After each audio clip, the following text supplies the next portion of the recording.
So I just got to the end of this book called They Thought They Were Free. It is a book that was written in 1955, and it completely changed how I view our current day events. Now, you may be asking yourself, how did the Germans in World War II allow themselves to get so bad? You would think that it was just an extremist country, but no. The book actually outlines that this was a fairly normal population. They were slowly marched to extremes over time. It wasn't like it happened overnight. It was actually a very gradual conclusion that led to the Germans' final solution. So the book is very interesting because it outlines some of the things that the Germans could have done in order to save themselves from where they ended. One of the things that they touched on was, for instance, the news that they were consuming. I'll give you the example. The author stated that the news inside of the country was completely unreliable because everybody was getting different things out of the news that they wanted to hear. They got what they wanted to hear and not what they needed to hear. So the author gave the recommendation that if they simply would have just started watching the news from outside of the country, so from news sources that were not internal to the country, they probably could have seen how the country was slowly escalating into these extremes.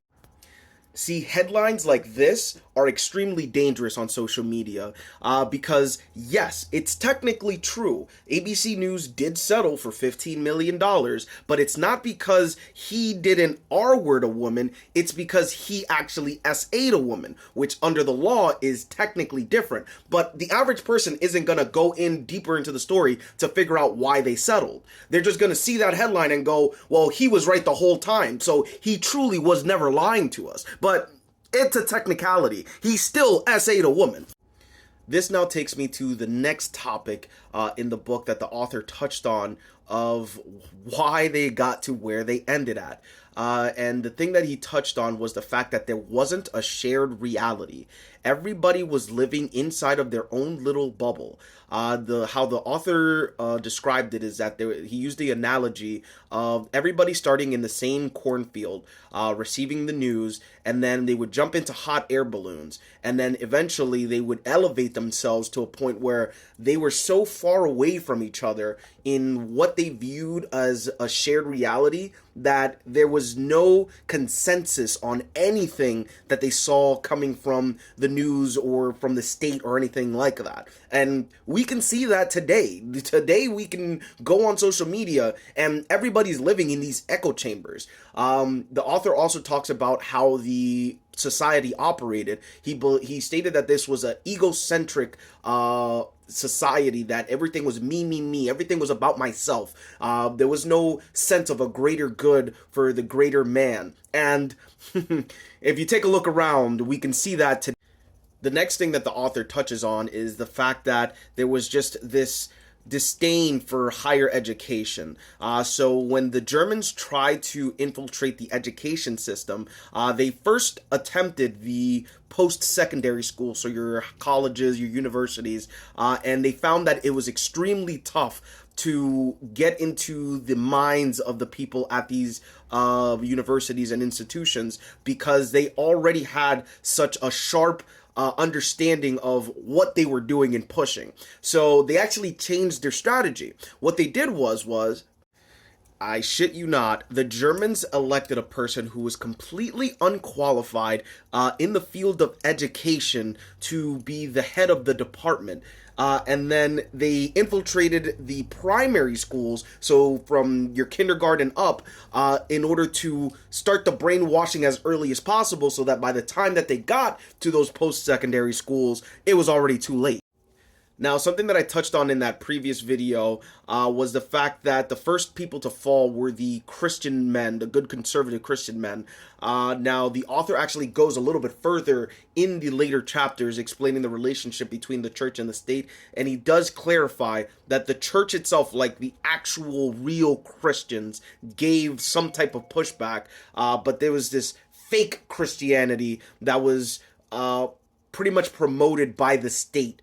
and the people who believed more in the state than they did in God were following that Christianity because they thought that that was the official Christianity, because that's the one that they were told to believe, because the other one didn't actually line up with their views. They actually had people that they would send to the churches. A state would send people to the churches, and they would oversee any type of church processions to make sure that they were the sermons that the priests were giving were following the teachings of the state approved teachings, and not the actual religious teaching. That's why you have to be careful of any churchgoer who tells you that any of their leaders, their politicians, were sent by God. The same thing happened in Germany. So you have to be very cognizant and fearful of anybody promoting those kind of ideals. The only man that God sent was Jesus. There's no other savior that has been sent yet, and I can promise you it's not going to be a guy who's essaying women. But I definitely recommend that you go out and read this book. If you've ever read My Struggle, translate that to German, it gives you the perspective of how the state viewed the things that they were pushing at that time. And then the author in this book gives you how 10 different Germans from different walks of lives viewed the events leading up to the downfall of Germany post-World War II.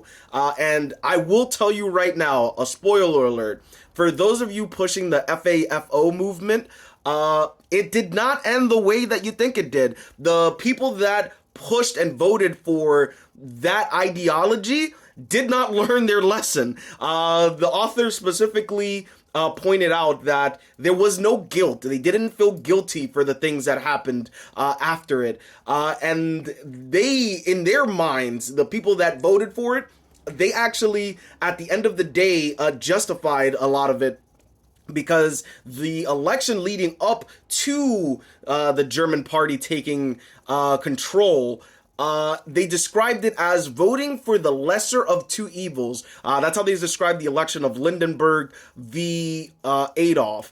And the author noted that at the end of the day, they still ended up with it both.